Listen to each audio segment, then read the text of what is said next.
Aruna berdiri di gerbang megah, gaun polosnya tenggelam di antara kilauan berlian dan sutra. Tatapan jijik penjaga mengikutinya, menganggapnya anomali di antara tamu-tamu istimewa. Kalung perak usang, satu-satunya warisan, terasa berat di lehernya. Aroma kemewahan yang menusuk hidung hanyalah pengingat akan jurang tak berdasar yang memisahkannya dari dunia di dalam. Sebuah awal yang menyakitkan. Di kejauhan, Aruna melihat keluarga Wiratama, Bapak Wiratama yang angkuh, istrinya yang berpura-pura ramah, dan putra mereka, Anto, dengan senyum meremehkan.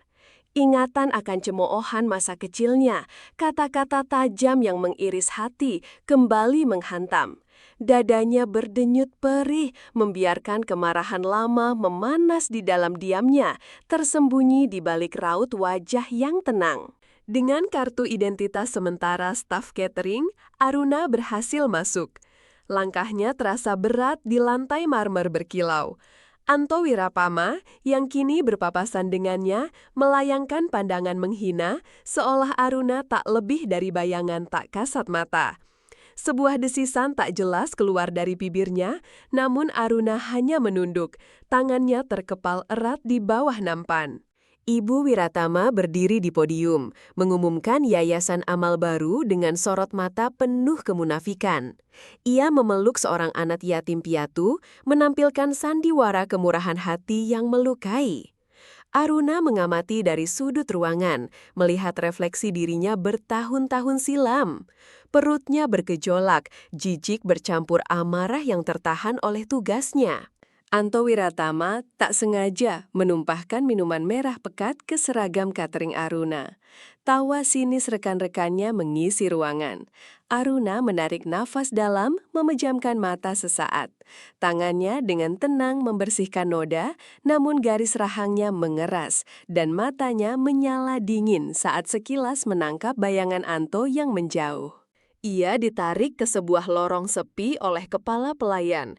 Sebuah bisikan mengancam, mengingatkannya pada posisinya yang rendah. Udara dingin lorong memeluknya, dan Aruna merasa seolah dinding-dinding itu runtuh menimpanya. Setiap kata adalah cambuk, menghidupkan kembali rasa putus asa yang pernah ia alami di bawah sistem hierarkis yang sama kejamnya. Keluarga Wiratama memamerkan sebuah patung kuno berharga diiringi pidato tentang warisan dan kejayaan. Patung itu, simbol kekayaan mereka, terasa memuakan. Aruna mengamati detailnya, menyadari bahwa setiap sudut benda itu menyimpan rahasia kelam, sebuah jejak kejahatan yang tersembunyi di balik kilauan emas dan pujian. Tekadnya semakin kuat. Seorang staf lain mendekatinya, wajahnya menunjukkan simpati palsu. Sebuah pertanyaan tentang masa depannya yang suram dilontarkan, disisipi sindiran halus tentang ketidakmampuannya melarikan diri dari takdir. Aruna hanya membalas dengan tatapan kosong, merasakan getaran pengkhianatan yang mendalam, bahkan dari mereka yang seharusnya setara dengannya. Di sebuah toilet kosong, Aruna menatap bayangannya di cermin. Wajah lelah, mata yang memendam ribuan cerita. Ia mencengkeram kalung peraknya, merasakan setiap ukiran dinginnya. Rasa putus asa nyaris menelannya, namun kilatan tekad kembali muncul, membakar jiwanya.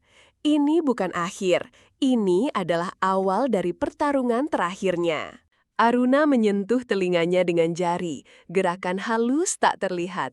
Sebuah bisikan elektronik terdengar, memberikan kode rahasia. Wajahnya yang semula datar, kini menunjukkan fokus tajam. Punggungnya tegap, otot-ototnya menegang.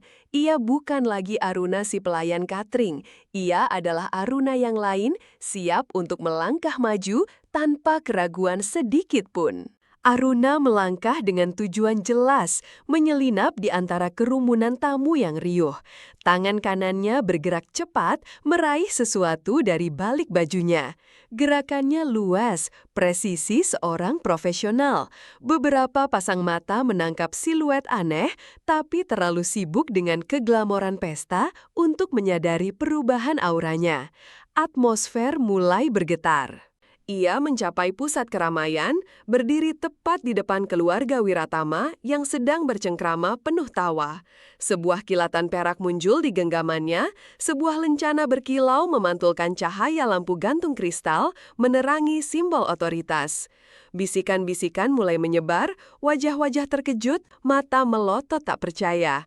Keheningan pelan-pelan menyelimuti ruangan. Aruna melepas wig sederhana yang menyembunyikan rambutnya, membiarkan ikalnya yang gelap tergerai rapi. Gaun cateringnya kini terbuka, menyingkap seragam polisi yang tersembunyi di baliknya, lengkap dengan pistol di sarungnya. Mata yang tadinya merunduk kini menatap lurus ke arah Anto Wiratama, penuh otoritas dingin tanpa celah. Senyuman arogan Anto membeku. Suara sirene samar terdengar dari luar, semakin mendekat. Aruna mengangkat tangan, menunjuk lurus ke arah keluarga Wiratama. Petugas berseragam masuk dari setiap pintu, bergerak cepat dan efisien. Pesta mewah berubah menjadi medan keadilan yang dingin. Beberapa tamu berteriak panik, namun mayoritas terdiam, menyaksikan kehancuran kekuasaan di depan mata. Aruna berdiri di tengah kekacauan yang meredah. Wajahnya tidak menunjukkan kemenangan, hanya kelegaan yang hampa. Matanya menatap keluarga Wiratama yang kini diborgol, lalu beralih ke kalung peraknya yang masih melingkar. Sebuah senyum pahit, nyaris tak terlihat, melintas di bibirnya. Keadilan terwujud, namun kenangan lama dan luka-luka itu akan selalu membekas.